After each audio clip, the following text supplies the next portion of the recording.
আসসালামু আলাইকুম সম্মানিত সদস্য। তো আপনারা অনেক কোয়েশ্চেন করেন যে আমাদের সাইটের কি? বিকজ আপনার সাইটে তো এক ফোনে ২-৩ আইডি চালাতে পারি না, অথবা এক ফোনে ২-৩ আইডি লগইন দিলে তো আমি যখন লগইনে চাপ দিই তখন আমার যে অ্যাকাউন্ট থাকে ওই অ্যাকাউন্টে ঢুকায় দেয়, অন্য কোনো আইডিতে ঢুকাই না। তো এইজন্য আমি দেখাতে আসছি আপনারা কি করে এক ফোনে একাধিক অ্যাকাউন্ট অথবা ২-৩ টা অ্যাকাউন্ট চালাতে পারেন আপনাদের যতগুলো ইচ্ছা।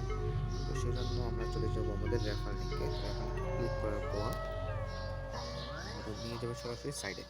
তো সাইডে নেওয়ার পর এখানে আসছে রেজিস্ট্রেশন অথবা লগ আউট। তো এই জন্য আমরা লগ আউটে ক্লিক করলে আপনারা দেখবেন সরাসরি আমাদের অ্যাকাউন্টে নিয়ে চলে যাবে। তো এটা হচ্ছে আমাদের সাইডের সিস্টেম। তো আপনার যে অ্যাকাউন্ট থাকবে ওই অ্যাকাউন্টে ঢুকায় নিবে আপনার অফিসিয়াল অ্যাকাউন্টে।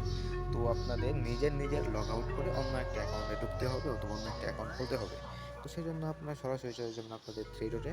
তো থ্রি ডটে যাওয়ার পর স্ক্রল করে নিচে যেয়ে দেখবেন নিচে লেখা আছে লগ আউট। তো আপনাদের নিজের লগ আউট হয়ে বের হতে হবে।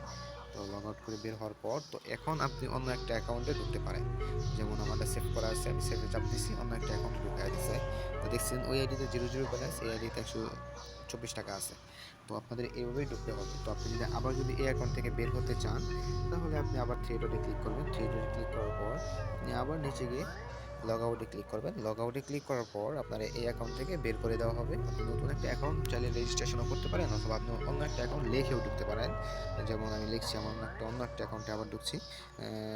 অফিসিয়াল যে এটা কিন্তু আমার অন্য একটা অ্যাকাউন্ট, সম্পূর্ণ অন্য একটা অ্যাকাউন্ট। এটা হচ্ছে অফিসিয়াল অ্যাকাউন্ট। তো এটাতে লগ ইন করতে পারতেছি। তো এটাতে আছে 0 টাকা।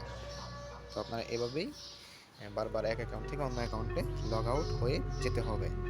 আর যদি আপনারা যদি এবার সরাসরি লগ ইন থেকে যদি বের হয়ে যান তারপর যদি আবার ঢুকেন তো অন্যান্য সাইটের মতো আপনার এখান থেকে লগ আউট করে দেবে না, আপনার অ্যাকাউন্টে ঢুকাবে। তো সেজন্য আপনার লগ আউট করে তারপর আপনার অন্য অ্যাকাউন্ট খুলতে হবে অথবা অন্য অ্যাকাউন্ট লগ ইন করতে হবে। তো আমি এখন দেখাবো আপনারা কী করে অন্য বের হয়ে রেজিস্ট্রেশন করবেন। তো আপনারা এখানে ক্লিক করবেন, লগ আউট হবে। তো লগ আউট হওয়ার পর তো আপনারা আবার চলে যাবেন আমাদের রেফার লিংকে, অথবা আপনি যার রেফারে অ্যাকাউন্ট খুলবেন তার রেফারে ক্লিক করবেন, তাহলে দেখবেন অটোমেটিক আপনার রেজিস্ট্রেশন চলে আসবে। তো এখানে ক্লিক করার পর দেখবেন রেজিস্ট্রেশন নেওয়া চলে যাবে। আচ্ছা, রেজিস্ট্রেশনে ক্লিক করার পর তো এই যে দেখেন রেজিস্ট্রেশন। তো এখানে দেখেন রেফার লিংক আমারটা বসায়। তো এখানে আপনার ইউজার নেম, পাসওয়ার্ড, জিমেল যা প্রয়োজন আপনারা দিয়ে তারপর আপনি রেজিস্ট্রেশন করতে পারবেন।